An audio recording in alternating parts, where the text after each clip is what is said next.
You know, I've always found it really ironic that although he has 250,000 subscribers, and most videos he does of 2B2T get hundreds of thousands of views, the majority of the developed player base seems to dislike and in some cases really hate Fitmc, and the majority of his fans don't even play the server for themselves. Today we're going to look into this and present a few theories that go beyond the usual because he's a Jewish sellout. And we're going to find out why is Fitmc so hated. So without further ado, let's get into this, and don't forget to subscribe if you enjoy.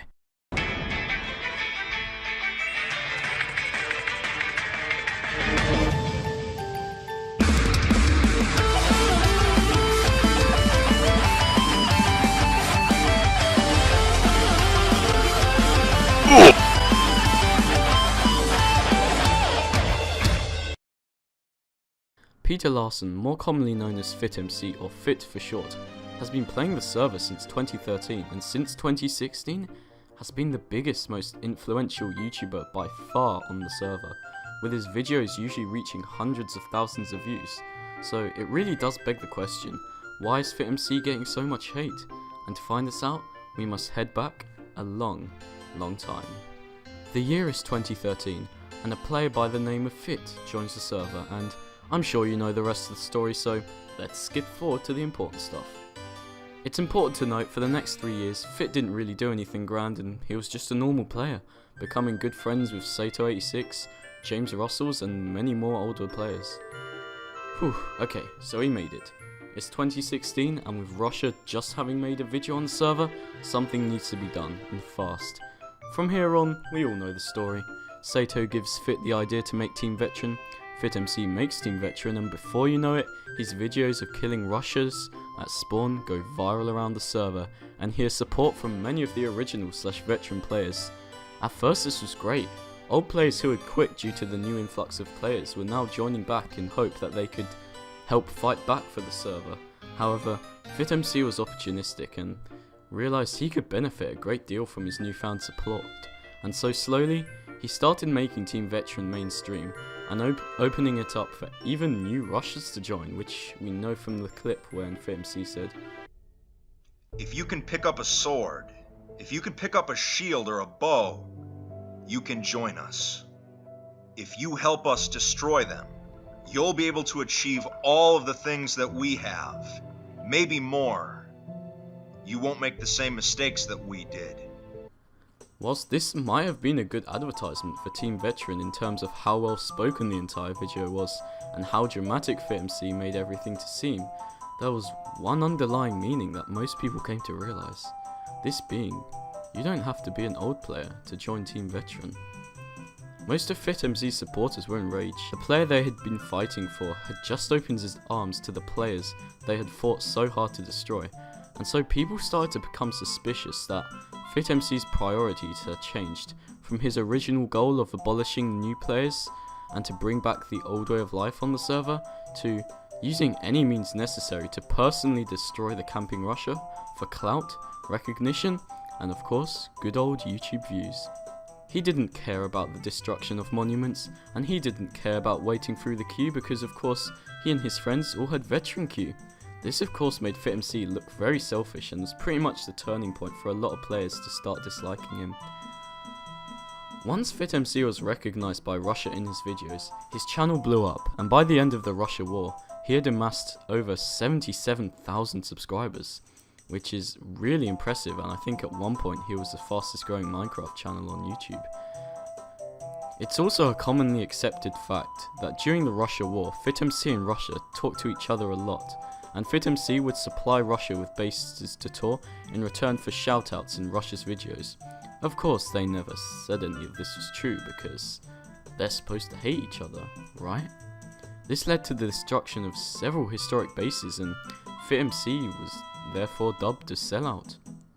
Okay, now we're going to skip forward to 2017. With overall interest for 2B2T going down, so was Fitmc's views, and by mid-2017, he had got desperate. In fact, loss of relevancy and popularity can have some really bad side effects on a person. An example of this is Ninja. Around last year, Ninja was pretty much the most well-known person on the internet, and well, yeah, he may still have an insanely large fan base, he has done so much shit to try and maintain it, and whenever someone in his stream chat starts saying dead channel or Fortnite's dead, well, he bans them. Anyway, back to my point. Fitmc's loss of fame made him much more desperate to become popular again, and so he started streaming and uploading more constantly, which obviously is a good thing, by the way, and is the right thing to do to grow your channel. The problem starts when you start singing "I'm a Barbie girl" on stream for money. I'm not going to give any more examples of times when Fitmc has sold out on stream because it's 2 AM, and frankly, I cannot be asked right now, but I can tell you, it's a lot. Okay, so on to reason 2, which to a new player might be completely unnoticed, and this is Fitmc's massive over-exaggeration of past events and players. For example, how Fitmc managed to get Pop Bob known as the most fearful player ever on 2b2t and the biggest griefer of all time, whilst in reality he was pretty much just a Jared or an iTristan of his day. The worst thing about this, however, is the fact that most new players and shit, even current players, watch these over-exaggerated videos and come out of them thinking everything said is true and that they have learnt a crucial part of 2b2t history. And of course, it goes without saying that, yes, Pop Bob was a very successful and feared player at the time, and yes, all of the events mentioned in Fitmc's videos did technically happen, but they just didn't happen to the magnitude and the importance brought up in his videos. This can also explain why Fit, apart from the YouTuber invasions and the odd backdooring / griefing sprees, always prefers to make videos on smaller, minor historical events, as he can big them up to sound more dramatic and entertaining without backlash from the community who know what truly happened. Okay, in my opinion, the next theory I have is the main reason why Fitmc is hated, so I'll try to keep it short and sweet, but if you made it this far into the video, I'd appreciate some feedback and maybe a sub. As I just said, I think this is the main reason why Fitmc is hated as he is, and unlike the others, it's not completely his fault. Just think of it this way, including stream donations, it's pretty safe to assume Fitmc earns at least $150,000 a year before tax, just from his YouTube channel, and he's technically not doing the server any harm by introducing thousands of new players to it, so if you were in his shoes, why wouldn't you keep on doing what you're doing and making money on something you are genuinely interested in?